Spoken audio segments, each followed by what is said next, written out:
Welcome everyone. Thanks a lot for staying with us. You're watching Plain Speak with me, Shivani Gupta. There is massive politics peaking on Ram Mandir consecration ceremony on Jan 22 next year.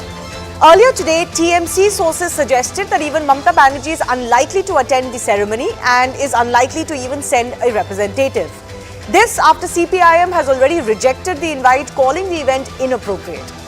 Now, Rahul Gandhi's close aide, Sam Pitroda, has stated that he is worried that too much importance is being given to religion in the country today and that the national agenda should focus on education and employment and growth as opposed to the entire nation being hung up on Ram Temple.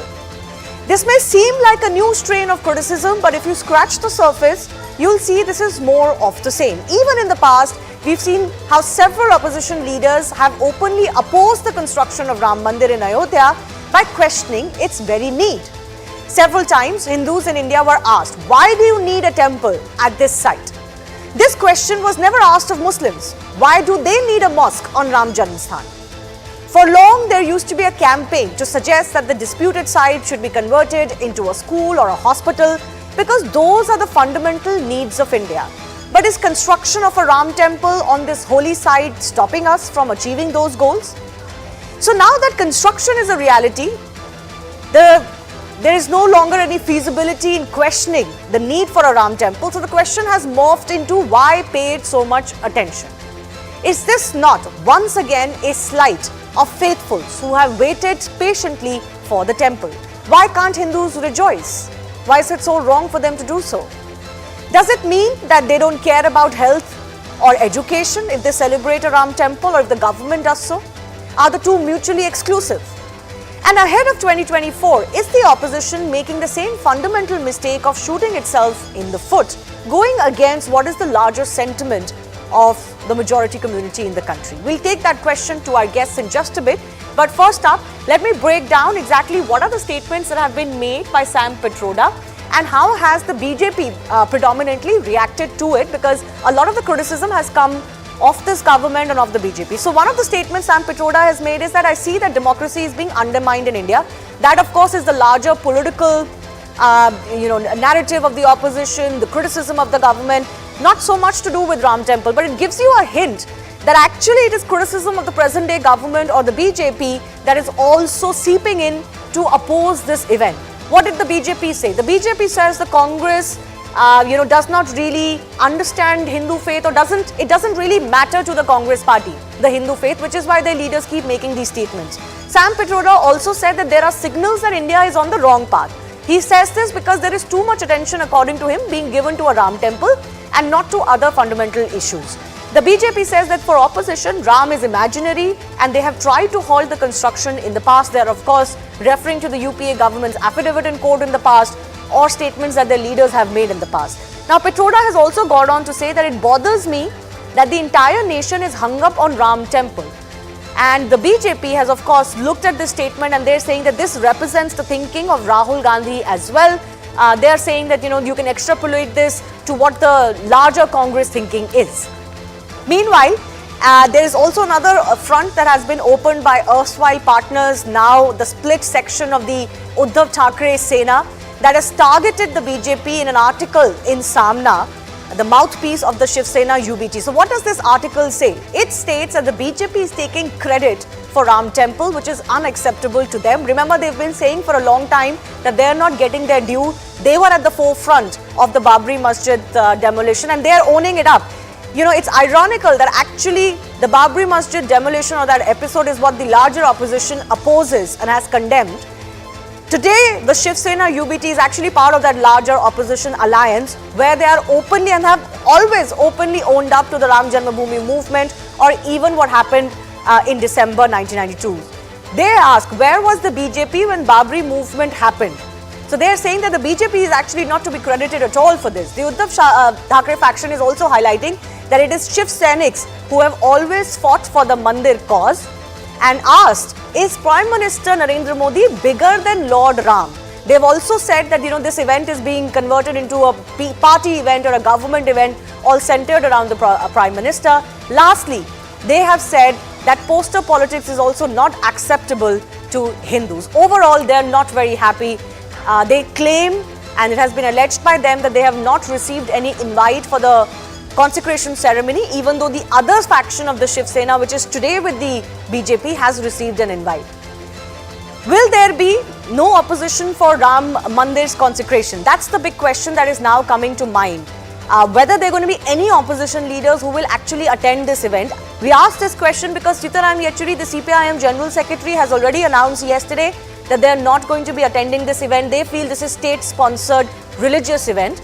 Mallikarjun Kharge is Congress President. He has been invited, has not decided yet. Former President of Congress Party, Sonia Gandhi, has also been invited, undecided yet. And Adhir Ranjan Chaudhary, who is the leader of opposition from the Congress in Lok Sabha, is also undecided. We were hearing murmurs that the Congress could send a representative, but it's unlikely that Sonia Gandhi and Mallikarjun Kharge will attend the event. Let's also take a look at what's happening. There's of course Manmohan Singh from the Congress Party, former Prime Minister, unlikely to attend, but this could be due to health reasons as well. There are other opposition leaders like Mamata Banerjee, who has been invited. We are getting hints today that she is unlikely to attend as well, and possibly will not send a representative either. Now, Shiv Sena UBT chief, as I said, Uddhav Thackeray, the party at least is claiming that they have not been invited, and there has been no clarification either from the trust or the BJP on this. Arvind Kejriwal, the national convener of the Aam Aadmi Party, Chief Minister of Delhi, has also not decided whether he will attend this event or not. But in the past, the Aam Aadmi Party at least has supported the construction of the Ram Temple after the judgment came, and they've also been taking the line of, taking Hindus to pilgrimage sites, etc., and all of that. But is the Ram Temple ceremony really putting the opposition parties in a fix? Because I want to point out how the line of questioning has always been against the Ram Temple and against the faith of Hindus, and never on the other side. These are the same opposition parties that have in the past questioned the construction of Ram Temple. Is that questioning just changing a little bit today that the Ram Temple is a reality? So let's take a look at some of these statements. Manish Sisodia, former Deputy Chief Minister of Delhi, in 2018 had famously stated that it's better to build a university on the site in Ayodhya if both parties agree. This is the same line of why do you need a temple? Do something that is better for society. Congress MP Shashi Tharoor has also said this in the past. He has gone one step further to say that no good Hindu will want a temple by destroying a mosque. Another senior Congress leader, Digvijay Singh, had stated in 2018 something similar, that even Lord Ram will not want a temple or his temple at a disputed land. Remember, this is no longer disputed. The court has passed a judgment. And AAP convener Arvind Kejriwal in 2014 had said that even Lord Ram will not reside in the temple made on the debris of a mosque. So now that the opposition questions, why so much attention? Why are we so bothered with the Ram Temple today? Why is there such a build-up? Is this really the same line of questioning continuing? And is the opposition also shooting itself in the foot? Because remember, we are barely 4 months ahead of the next general elections. What is the message being sent out to the faith and the religiosity and the divine faith of 80 crore Hindus in India? We'll take that forward with our guests in just a bit.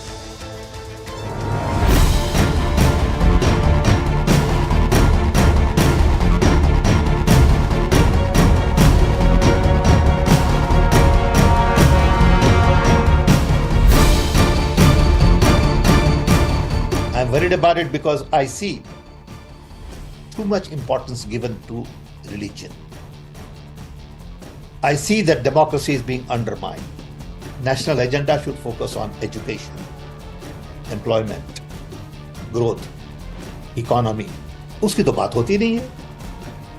बात होती है Hindu temple की, बात होती है राम भगवान. बाबरी मस्जिद को शहीद कर दिया गया और उस दिन को मुसलमान ब्लैक डे के नाम से मानते हैं।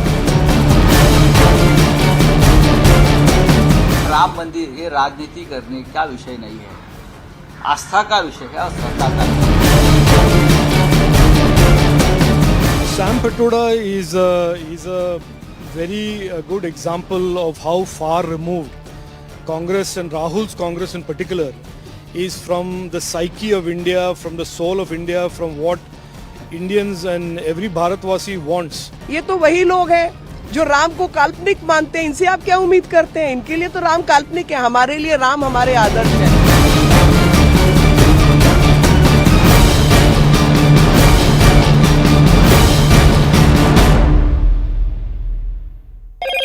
Hello, Moto.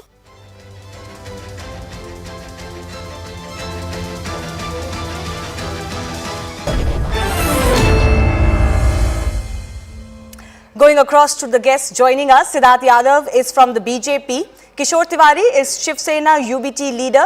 Sanjay Jha, political analyst, former Congress member, leans towards the Congress party. Professor Geeta Bhatt is an academician also joining us. I do thank you all for your time. Sanjay, let me begin with you. Is celebrating Ram Temple exclusive of wanting development in the country? Sam Pitroda's statement is that, too much talk is happening on the Ram Temple or on religion or on Ram itself and not on other issues. But are we not talking about other issues enough, and are the two mutually exclusive? Now that after 500-year wait and, almost a century's legal dispute, the temple is becoming a reality, is the community not allowed to celebrate it? Shivani, I do believe that the Ram Temple consecration is a very momentous and a very historic occasion.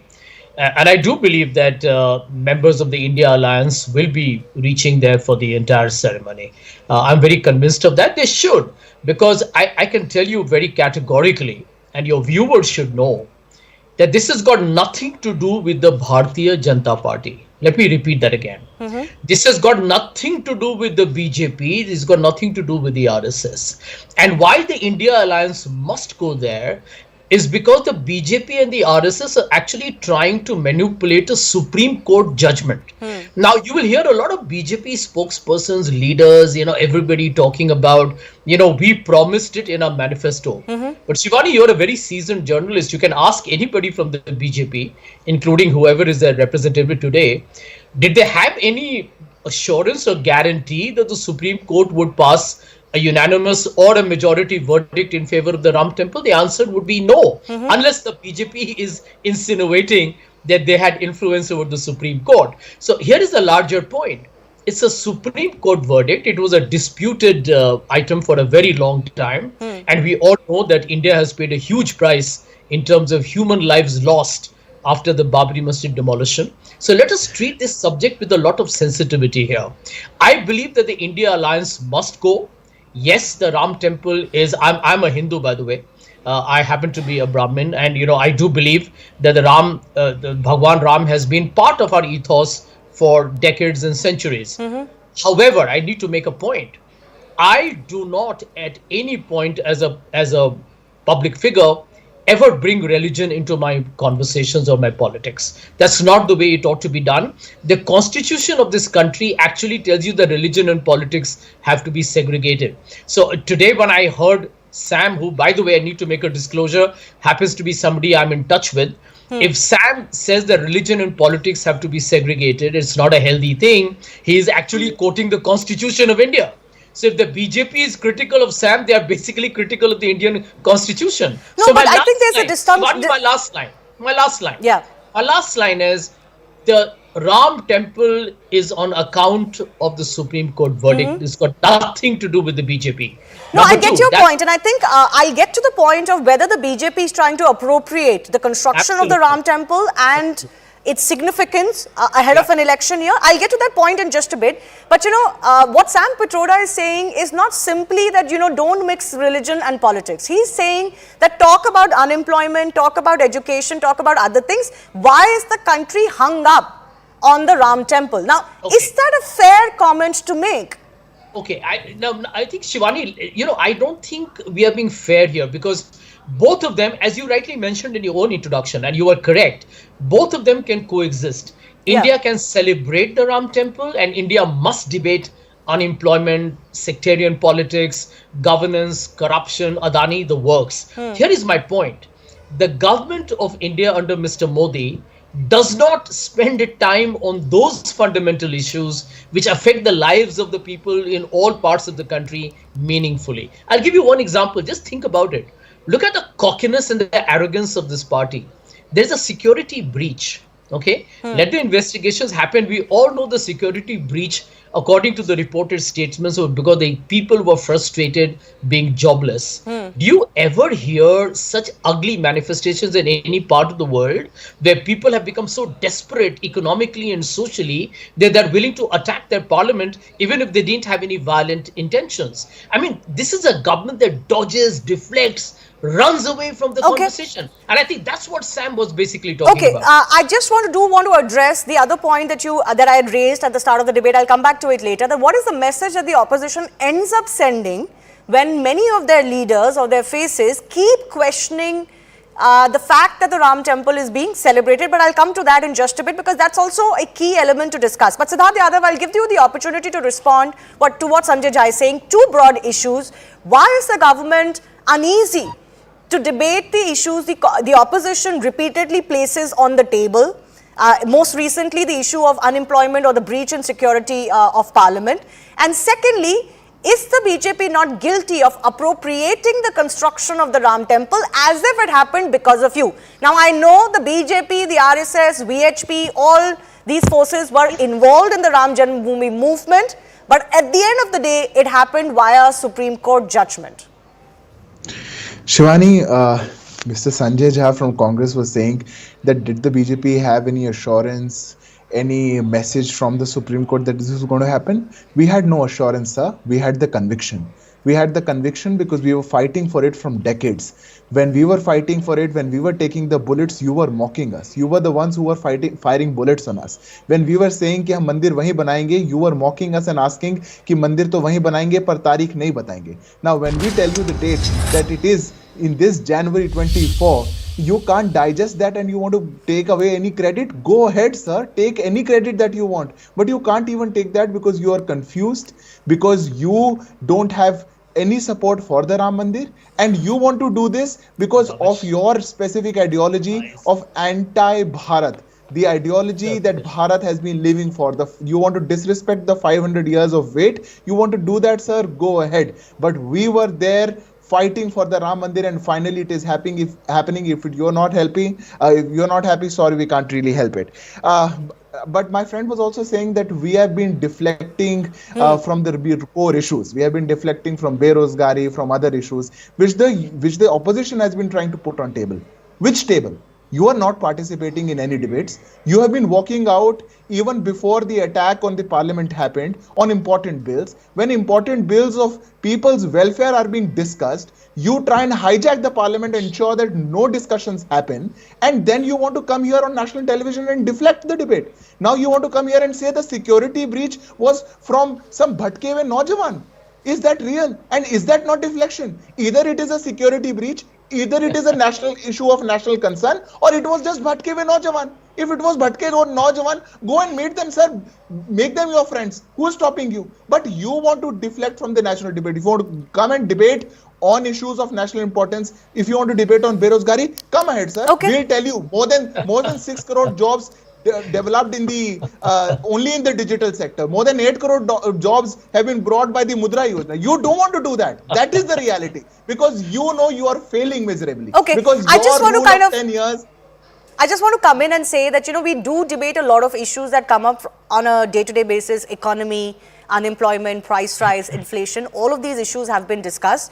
But the core point here is that why must you almost seem like begrudging the celebration that is taking place today because of the Ram temple? And I get party politics, but the message that goes out fundamentally is, Sanjay, that opposition parties, let's face it, cannot be seen as celebrating the Ram temple. That's their dilemma. Because opposition parties, including the Congress party, have been seen as opposed to the Ram Janmabhoomi movement and to even the judgments that eventually came in the favor of Mandir. That's the reality. Shivani, let me tell you outright, that's an outrageous and outlandish propaganda that the BJP wants the people of this India to believe. But I have a lot of trust on the wisdom of the common citizen of this country. Look at the BJP gentleman on your program. He talks about a movement. He doesn't even know. I think he should know his history. Ek dhakka aur do, Babri Masjid tod do. This was a language used by many of the volunteers who are, by the way, supporters of your great party. And incidentally, are you even aware of how India has paid a massive price after the destruction of the Babri Masjid? Do you know Mumbai I live in? this city then has never been the same because of the communal riots that followed. And you need to have some degree of sensitivity, my friend. I know you are in power, but you can't be so condescending when you're talking about the Babri Masjid demolition. It basically splintered India down the middle. And later on, as you saw, it led to, by the way, terror attacks in Mumbai where I live. So calm down and take a deep breath. Yeah, but let's not justify any terror activity on the basis of what happened. I get your point. But Sanjay, you're not understanding the question I'm asking. If Babri demolition was wrong, what was also wrong is that for decades and decades, Hindus were denied even the historical right to say that there was a Ram temple here. History was denied because it was convenient politically. And I'm sorry, you may not agree when I say this, it was done because of religious vote bank politics. All of Ram temple politics is because of religion. You don't like it today because the verdict is one way, but for 40 years it was swaying the other side. Is that not the truth? Shivani, let me tell you, all what I call as truly committed democratic parties in India, and I speak, by the way, right now without having the brief of the others, of practically every party in the India alliance, other than the Shiv Sena, which I agree was instrumental in the Babri and today it is part of that India alliance. I'm not discussing that politics, but I'm coming to the larger point that everyone was correct in saying that whatever the Supreme Court says, we will honor it. That came much later, Sanjay. I have a question for Siddharth Yadav. Okay, Sanjay, just hold on. Just hold on to your question. Two of our guests have not spoken. I'll come back to both of you. Yeah. But the fact that we will honor the Supreme Court judgment is a public posturing that came around much later. By that time, BJP was already in power at the center. The mood has shifted. Till the Congress was in power, it was not that we will accept Supreme Court's judgment. It was about delaying the very decision in this case. Kapil Sibal, then Congress leader, is on record to tell the Supreme Court, please postpone the verdict till after 2019 elections. All of it was party politics and vote bank politics from all sides. I'm not saying only one side. But let's also acknowledge the fact that for years, it was denounced and denied the historical aspects of this site, as is being done today for others. And Hindus were asked the question, why do you even want a temple? It's the most insensitive question to ask. If it is insensitive, what happened to Babri Masjid? Both are insensitive. One cannot be talked about without mentioning the other. But I want to go back across to Shiv Sena UBT leader Kishore Tiwari ji is joining us. Kishore Tiwari ji, आपकी party का ये मानना है कि BJP ने गलत किया है, आपकी पार्टी को न्योता नहीं दिया, उद्धव ठाकरे को न्योता नहीं दिया, पहली बात तो, और दूसरा शिव सेना का जो रोल है, जो आपके फैक्शन का जो रोल है, उसको उन्होंने नजरअंदाज कर दिया है. आप बीजेपी से क्या कहना चाहेंगे? नहीं, मैं तो ये कहूंगा कि राम के मंदिर का निर्माण होना बहुत अच्छी बात है और एक मसला तो तय हुआ. लेकिन संजय ने भी कहा और शाम प्रीतोदा के आपने जो स्टेटमेंट बताए कि कोर इश्यूज पे सरकार ने बात करनी चाहिए. लेकिन एक तरफ तो ये बताते कि वीएचपी ऑर्गेनाइजर है, दूसरी तरफ पूरी इनवाइटीज की लिस्ट जो है वो पॉलिटिकल है. तो इससे मुझे लगता है कि बीजेपी का यह एक पॉलिटिकल फंक्शन बन चुका है, जिससे वीएचपी और वहाँ के जो ट्रस्ट है उसने इसका संकेत लेना चाहिए. लेकिन मैं देखता हूँ कि यह बात कि ये पूरा पॉलिटिकल ड्रामा है और ये पॉलिटिकल पूरा इसका राजनीतिकरण करने में बीजेपी सक्षम हो चुकी है या सफल होने को जा रही है. इस पर इतना बवाल क्यों? रही बात तो जिन्होंने बाबरी मस्जिद गिराई, संजय ने भी बताया कि बाबरी मस्जिद में तो धक्का देने को मैं ही गया था, तो बाबरी मस्जिद हमने गिराई, शिवसेना ने गिराई. और अभी जो लोग भाग गए थे वहां से, दूसरे दिन जिन्होंने स्टेटमेंट भी दिया था कि हमारा कोई लेना देना नहीं है, वो लोग कह रहे कि अभी हमने गिराई है, हमने सब किया है. अगर हम वो विवादित ढांचा गिराते नहीं तो मंदिर बनने की बात ही नहीं आती. और बहुत इंटरेस्टिंग चीज आप बोल रहे हो. बीजेपी ये नहीं कहती कि बाबरी मस्जिद के डेमोलिशन में उनका हाथ है, आप सही कह रहे हो, आप तो खुले में बोल रहे हो. लेकिन जो आप ही के अलायंस, इंडिया अलायंस के पार्टनर्स हैं, वो बीजेपी को ब्लेम कर रहे हैं. वो बाबरी मस्जिद का जो ढांचा गिराया गया था उसको गलत मानते हैं. तो आप उनसे क्या कहेंगे? एक मिनट शिवानी जी, हमने जो किया वो किया. आज की राजनीति में देश के प्रजातंत्र को बचाने के लिए कि शिक्षा, स्वास्थ्य, बेरोजगारी, महंगाई, इस सब के लिए, और जो लोग अभी देश में सत्ता में हैं उनको बताने के लिए हमने साझा तोड़ा है। तो किसी राजनीतिक पार्टी से संबंध जोड़ना और तोड़ना, इससे हमारे आस्था का कहाँ संबंध है? नहीं, पर आपकी आस्था तो कांग्रेस टाइप जो पार्टीज है वो तो शेयर नहीं करती ना आपकी आस्था। वो तो कहते गलत हुआ जो बाबरी मस्जिद ढांचे के साथ हुआ। अरे भाई, ये कॉमन मिनिमम प्रोग्राम का पार्ट नहीं है। इस पर अगर ज्यादा विवाद निर्माण हुआ तो हम उनसे दूर हो जाएंगे, हमें कोई ये थोड़ी है। लेकिन हम हिंदू पार्टी है और हिंदुओं की रक्षा हो, ये हमारी बात है। लेकिन ये बात नहीं है कि हम कोर इश्यूज को इग्नोर करना चाहते हैं। अरे बेरोजगारी, स्वास्थ्य, शिक्षा पे जो मोदी जी की सरकार फेल हो चुकी है, महंगाई पे फेल हो चुकी है, उस पर तो बात करनी पड़ेगी। Okay, I take that to Siddharth Yadav. मैं सिद्धार्थ यादव को एक मौका दूंगी उस पर रिस्पॉन्ड करने के लिए। गीता भट्ट, मैं आपके पास आ रही हूँ, लेकिन उससे पहले मैं 30 सेकंड संजय झा को देना चाहती हूँ। Sanjay Jha, you know, how do you reconcile with this? This is almost an ironical, laughable situation. Siddharth ji, I'm coming to you. Just be patient for 30 seconds. You know, your own alliance partner today owns up the demolition of Babri Masjid. The Congress, there's no squeak against the Shiv Sena UBT or their politics because it's convenient today. They're the one who own up to this. Shivani, you have to look at two parts here. Number one, why is the BJP not inviting Mr. Uddhav Thackeray? I believe, as Tiwari ji rightly mentioned, if anybody is playing the crudest form of politics, it is the BJP. Because the truth is, and it cannot be denied, yes, it's on record, I remember being a student at that point of time and following politics very closely. I'm aware of the fact that the Shiv Sena had an active role. You can debate good, bad, ugly, whatever, that is a separate conversation, but they had a role in the Babri Masjid demolition. But today, because of political reasons, the BJP is not acknowledging the fact that Mr. Uddhav Thackeray, who is, by the way, correctly, I can't argue with Mr. Tiwari, the Shiv Sena is a Hindutva party. But Uddhav Thackeray has been very clear that my Hindutva is a much more inclusive Hindutva as opposed to the BJP's divisive and why BJP's? Why not his father's Hindutva? Why target BJP? It was his father's Hindutva. No, but I'm talking about the Shiv Sena today. The Shiv Sena today, the representative today is saying this is our credit. But you are blaming the BJP for it.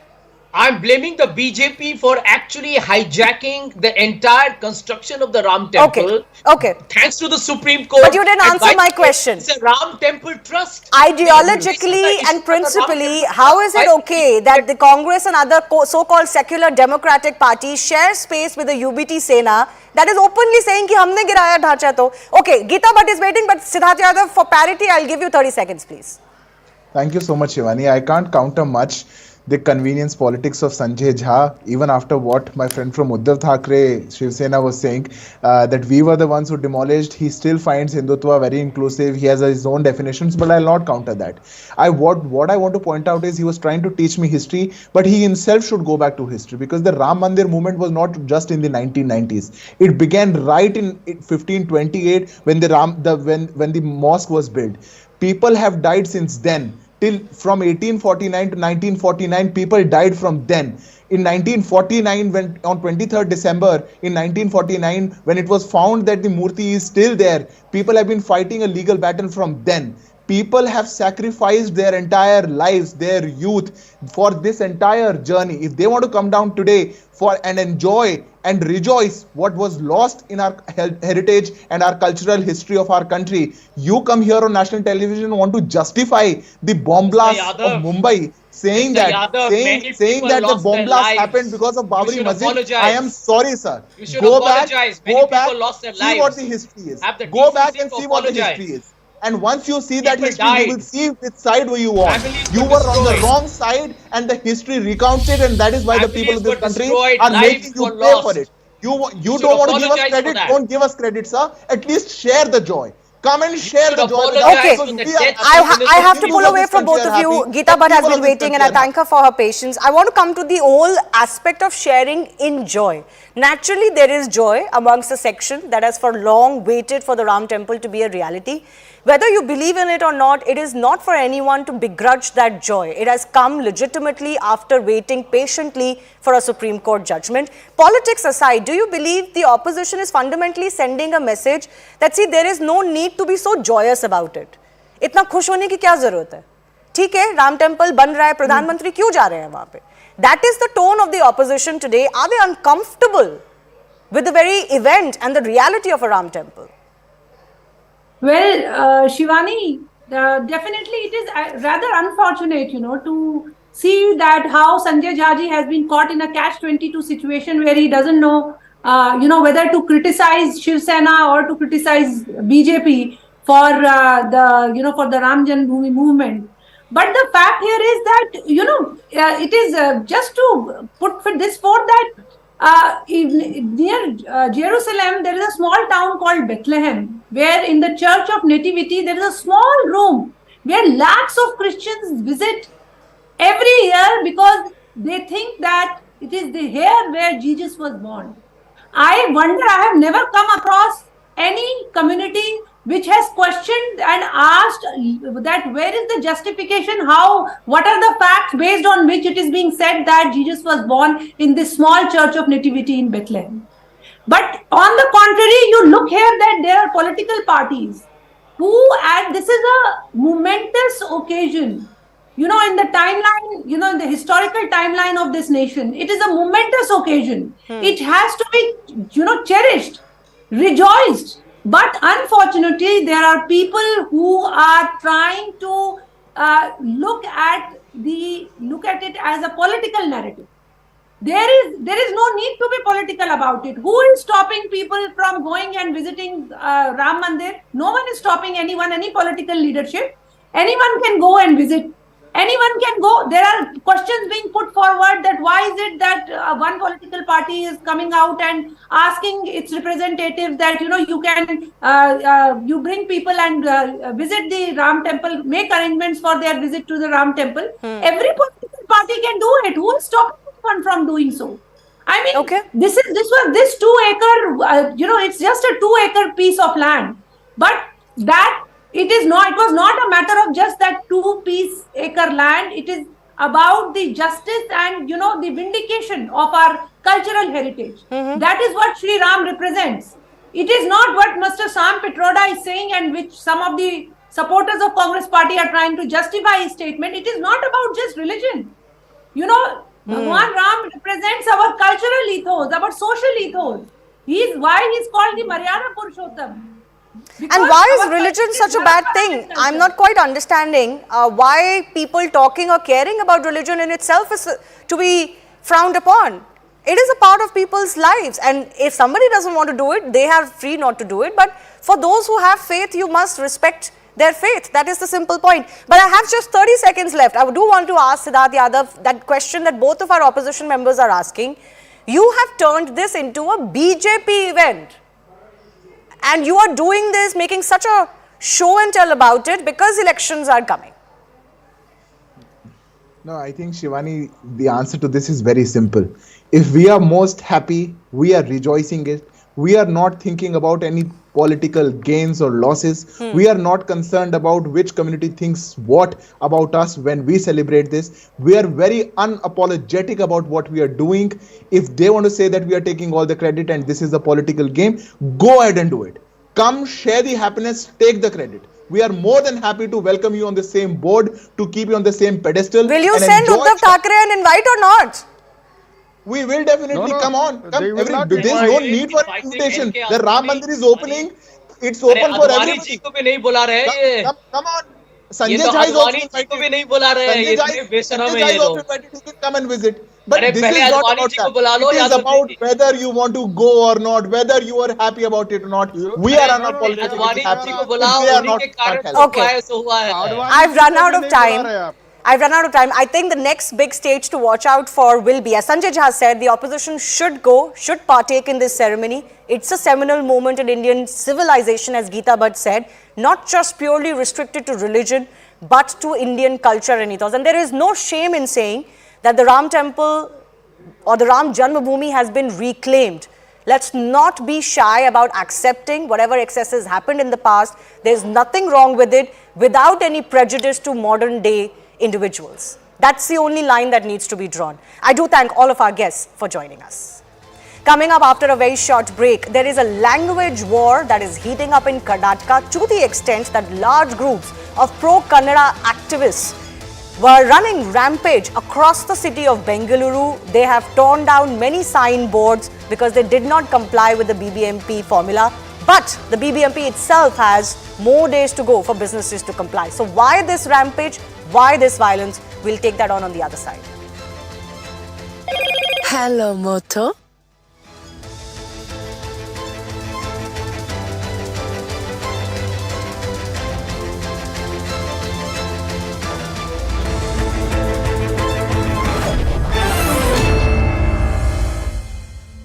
Co-powered by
Israeli artillery and airstrikes pounded targets in the Gaza Strip on Tuesday.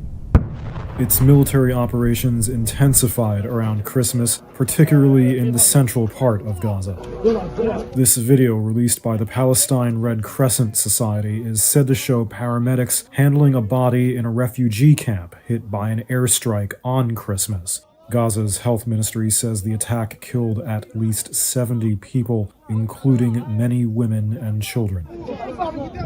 In the city of Rafah, a mass grave was made for about 80 bodies said to have been found and turned over by Israeli forces. Israeli forces say they're doing what they can to protect civilians in the war it says is aimed at eradicating the Hamas militant group, which hides among civilians.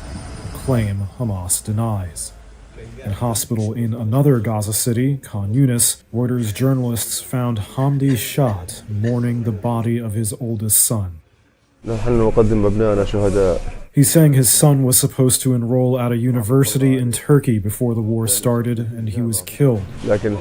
This is his homeland, he says, and redemption for Palestine and the resistance, meaning Hamas. The United States government is openly pressing its ally Israel to scale down the war to more targeted operations or raids on Hamas leaders. But Israel's top general on Tuesday said the war would go on for many months. He says, there are no magic solutions, there are no shortcuts in dismantling a terrorist organization, only determined and persistent fighting. And we are very, very determined.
Welcome back. Pro-Kannada organizations protested violently today across Bengaluru against English signboards. The protesters defaced and vandalized several display boards in Bengaluru if they were not in Kannada.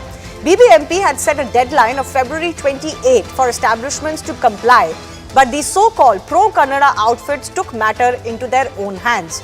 Let me first tell you exactly what is this BBMP Kannada language drive. Now, this drive is to ensure the usage of Kannada language more prominently on display boards of all establishments. A survey will be conducted for language used by shops and other establishments in their name boards, and a notice will be sent to all shops with less than 60% Kannada on their boards out of the total sign. Time will be given to these businesses till February 28 to change those name boards, and appropriate action will be taken if they fail to comply before the deadline. Now, let's take a look at the 2018 order of the BBMP, which directed every shop to have display boards in Kannada. This notice, mind you, was issued when the Congress JDS government was in power last. So, this order allowed shops to display a maximum of 10 units of information. 1 unit was equal to 2 words, so 10 units is equal to 20 words. The language of information has to be in the ratio of 60-40. So 60% has to be in Kannada and 40% in any secondary language of choice. But the unused allowance cannot be transferred to the second language of choice. So very clear directions that have been given. Now that the Congress government is back in power, there is clearly a momentum building up for this to be complied with. But there was vandalism in Bengaluru today, and is this not language chauvinism which is going out of hand? First up, take a look at this reaction by Chief Minister of Karnataka over what transpired today. Narayanagowda ಬಣದವರು Kannada ನಾಮಫಲಕಗಳಾಗಬೇಕು ಅಂತ ಗಲಾಟೆ ಮಾಡ್ತಾ ಇದ್ದಾರೆ. ಯಾರೇ ಕಾನೂನು ಬಾಹಿರುವ ಕೆಲಸ ಮಾಡಿದ್ರೆ ಕಾನೂನು ಕೈ ತಗೊಂಡ್ರೆ ಅವ್ರ ಕ್ರಮ ತಗೊಳ್ಳಿ ಅಂತ ಹೇಳಿ.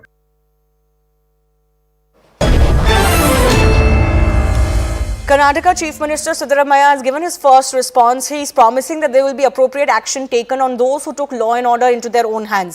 Let me also go across to our guest joining us. T.S. Sankeet is from the BJP, Lavanya Balal from the Congress Party, B.S. Arun is senior journalist based in Bengaluru also joining us. Lavanya Balal, you know, look at what transpired all across Bengaluru today. While the cause may be what it is, and nobody is questioning that, but is there not a question on the government and the police mechanism in the city under whose watch all of this happened today? Private property was vandalized. The Congress government does not condone vandalism. We are against vandalism, and our CM and our Deputy CM have made it very clear that action will be taken against people who have taken law onto their own hands. This is a very old law. This is not something new. It was just reiterated by our BBMP, of course, recently, saying you have time till February 28th to follow the policies that come into play. So vandalism is not allowed. Heckling people is not allowed. Both of this will be viewed very, there will be a very strong view on this by the department concerned. And the in-charge minister for Bangalore, D.K. Shiv Kumar, also has given a statement today that law, taking law onto one's own hands is not condoned, or we do not support that. We will take action against that. But please do follow the rules. When it says 60-40, please follow that. That's Yeah. all we request. But people. today the Do kind not- of scenes that transpired, Lavanya Baral, the question that will be asked is if the police was caught napping, if the government was caught napping, these individuals, we are told, did not have the permission to protest in such large scale, certainly not in the areas that they had occupied. And of course, what they did with signages, with English boards, we all saw. It was all caught on camera. The response also seemed to be, some would say, inadequate in dealing with this kind of vandalism. We have time and again seen, these people come and fight against such kind of signages. This is not the first time. I mean, earlier too, multiple times, they have picked up this battle and it was a similar reaction by them. We understand the sentiments, but we do not condone the actions. Let me be very clear. We understand the sentiments of Kannadigas about the Kannada language and all of that, but we do not condone the violence. But And why, the police- the question I was asking you was this, while I don't question the fact that you are not condoning this action, but when you're in power or when you're in government, the question will be asked of you. Why were you not able to handle it or control it? And why were these elements so emboldened that by giving a deadline or a prior notice, they were able to carry this out in presence of police? Well, I would say absolutely not. The police was there, and if the police presence was not there, we do not know how violent the reactions of these people would be. No, police was present. That's what I'm saying. But that did not deter these so-called activists in openly using stones, pelting stones at establishment, bringing down signboards, using lathis and other things in front of the police. Yes, we do. We are aware there were police presence in a lot of these places, and we are aware that police was standing there and not much action was taken. Right? They just were standing around. We are taking into consideration why this happened as well. Okay. If any other outward incidents didn't happen. And we want to assure everybody that everyone who is in Karnataka, who is born and brought up in Karnataka, who has lived in Karnataka for some time, actually our Mahishi report also says the same thing. We believe they are all Kannadigas and they are all safe in Karnataka. That's what we would love to reiterate. Okay, but T.S. Sankeet, was that message that went to the public, the businesses, establishments in Karnataka and Bengaluru today? That they are safe? Let me tell you, Kannada is the supremo in Karnataka. Kannada is a world language and we have very respect for it, and BJP believes in territorial nationalism. So this is a basic ideology too. But if you see the instances today, this is, I think, a blatant failure of law and order in the state. In front, I don't understand the Congress spokesperson's justification for this overall incident. They say in front of police, even though the police were there, why did they allow them? What was the intelligence doing? What was the law and order doing? This is not one such instance. In Belagavi, a female stripped and paraded, and even then there was no strict action taken. These Kannada the so-called people who are protesting for Kannada, they are going and vandalizing shops, they are destroying public property, they are creating havoc in the state, and still the government is showing soft corner. I think, is this a government-sponsored event? You do the government, because of their failures, to cover up their failures, helping using these Kannada outfits as a shield? This has to be debated, and this has to be, I think, probably responded from the Congress as well, because there are many such instances which show the failures and the schemes of the government of Karnataka not reaching the people properly. To cover up these instances, I think this may be an instance to cover up all those things. Secondly, even though if you see those instances, if you, in particularly Bengaluru, it is a mini Bharat. People from many places come and reside here. They come for employment here. There are other different companies. It is called the Silicon Valley of India. So what kind of message do the people of Bengaluru receive from these kind of vandalism? So is this a brand Bengaluru? Mr. D.K. Shivakumar, who has his so-called child project, the brand Bengaluru, is this kind of brand Bengaluru what he is trying to show to the people of Karnataka and to the whole of What does India? it do to the psyche of the businesses, even small businesses, for example? I mean, not just large businesses or establishments. I mean, people's small shops were attacked. B.S. Arun, was this an intelligence failure on the part of the local police and the government? Well, I don't think so, because police were there. Yesterday itself, the Kannada Vedike had given a call that they will go on a campaign on this. The thing is, police should have prevented this. That's the thing.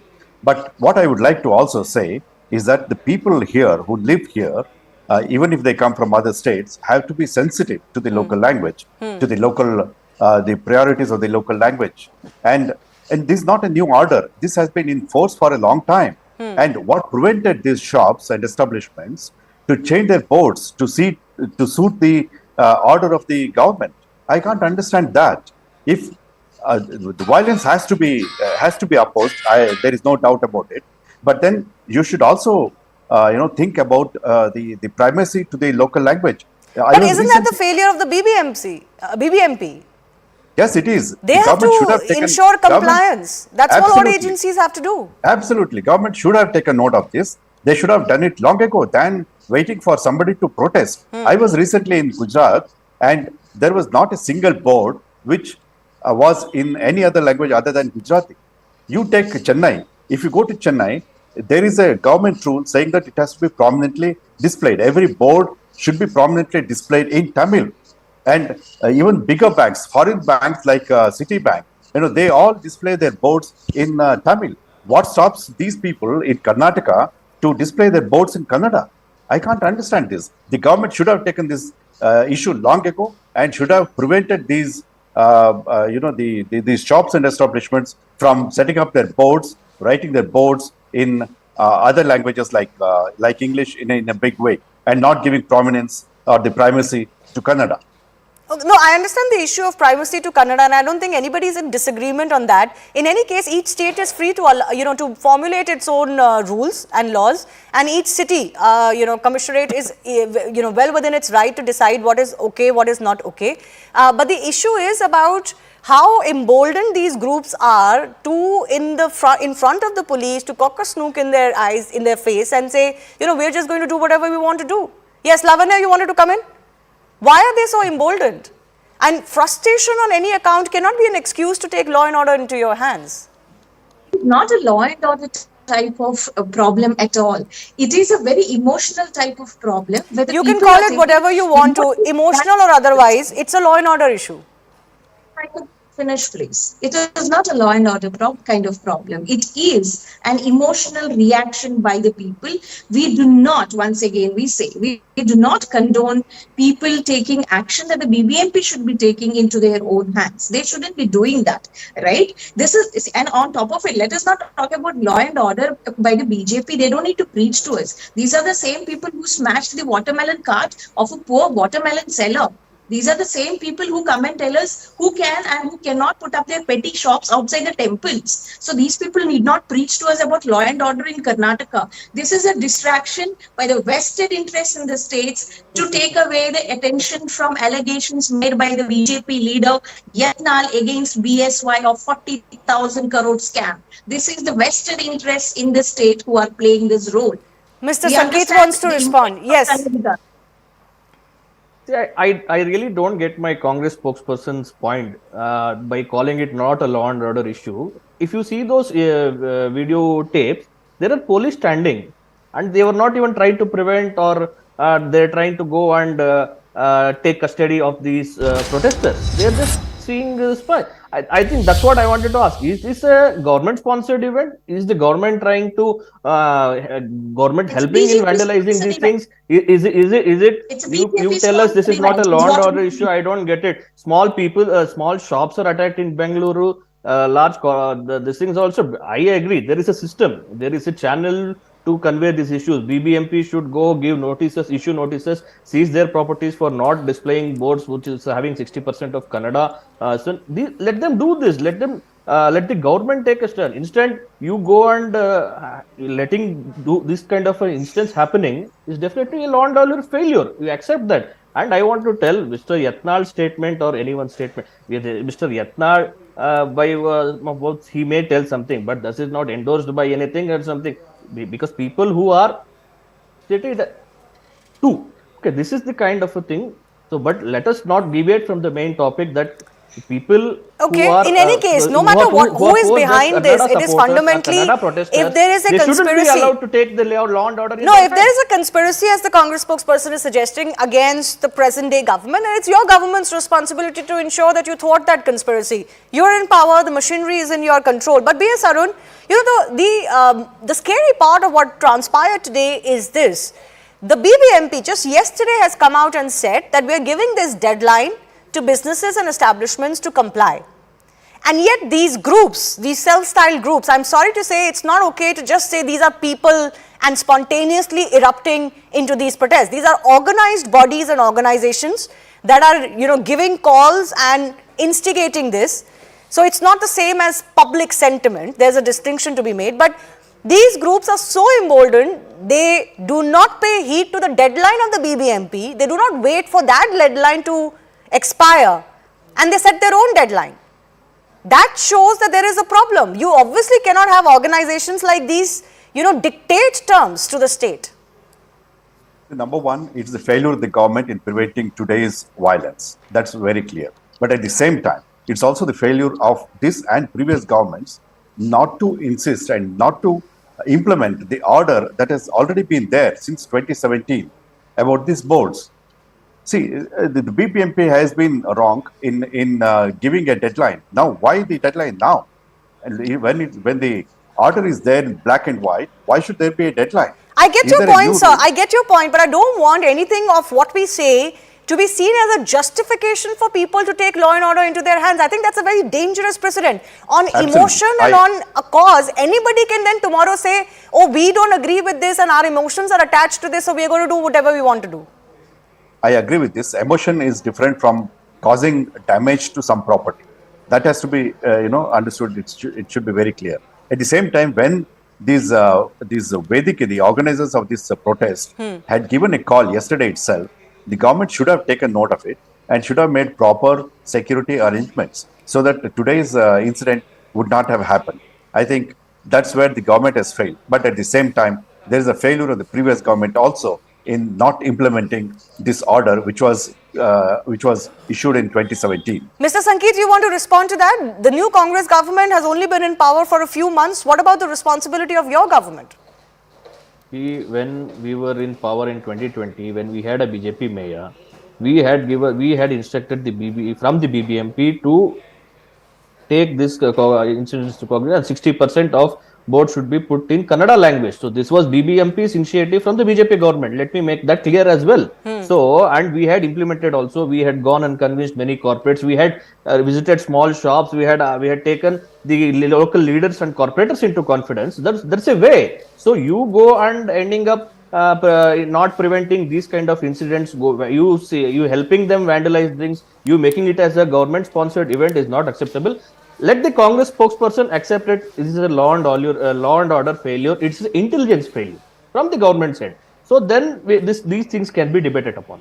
Lavanya Balal, you can respond to what Mr. Sankeet has said, but my added question is this.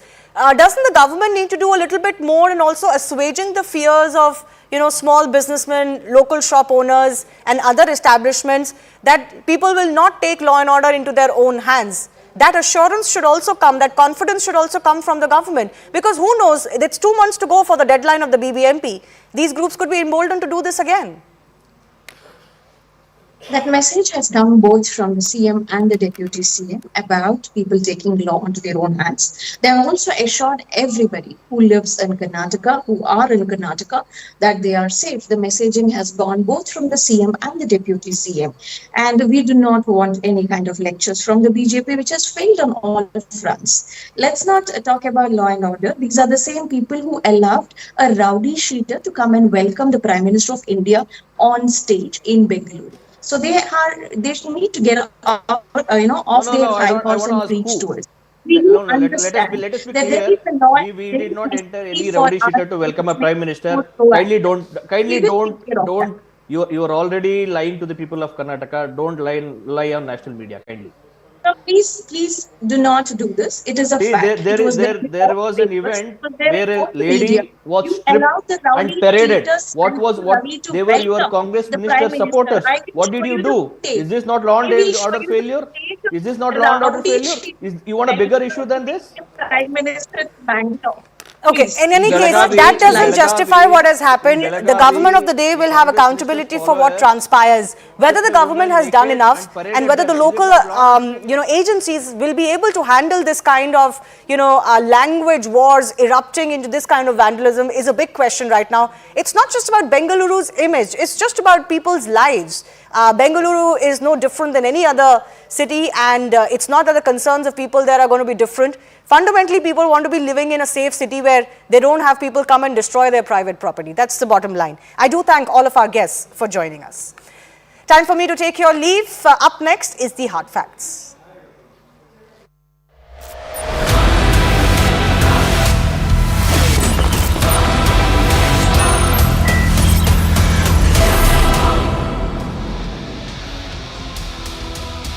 Good evening, you're watching Hard Facts with me, Toya Singh. On the show, every night we look at the day's top stories and we distill them to just the facts. We begin the day today with strong statements coming in from the Congress voice, Sam Pitroda. These are voices that came in the morning itself, comments that came in about the Ram Mandir inauguration, which is 26 days away. Pitroda said that the entire nation was hung up on the temple when it should be focusing on employment and on the economy. A few hours later, Congress MP Shashi Tharoor mirrored his comment, saying that the media was playing into the hands of the BJP by focusing on the event and that the country needed to focus on much more vital issues. Now, these comments have the BJP seeing a fiery red, with the party's leaders saying that these are the responses of a confused and scattered party. But with the Congress today announcing that Rahul Gandhi will be kicking off a new yatra, implying that he may be somewhere in the northeast during the big day, we wonder, is this the Congress trying to refocus the narrative on issues that they say are important? And in the run-up to the big day, who is actually trivializing faith?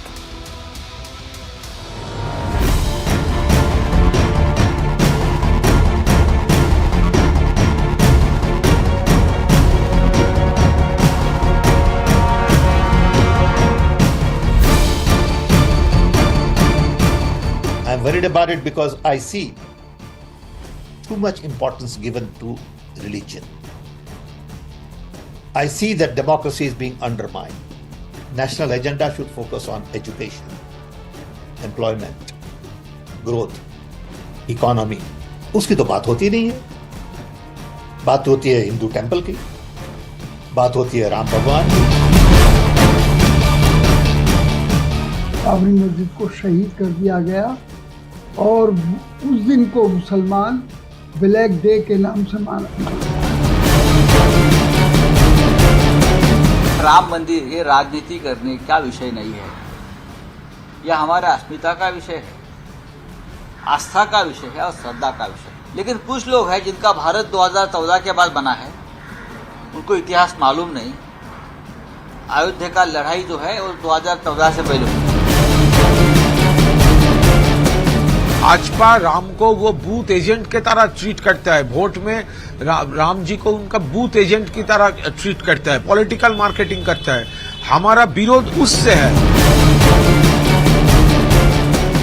Sam Pitroda is a very good example of how far removed Congress and Rahul's Congress in particular is from the psyche of India, from the soul of India, from what Indians and every Bharatvasi wants. आज अगर वहाँ राम मंदिर बन रहा है, वो तो देश की नींव है जी, देश की आस्था है, एक रेजिलिएंट भारत है कि हर मुश्किल के बावजूद लोगों ने अपना विश्वास समाप्त नहीं किया. ये तो वही लोग हैं जो राम को काल्पनिक मानते हैं. इनसे आप क्या उम्मीद करते हैं? इनके लिए तो राम काल्पनिक है, हमारे लिए राम हमारे आदर्श है.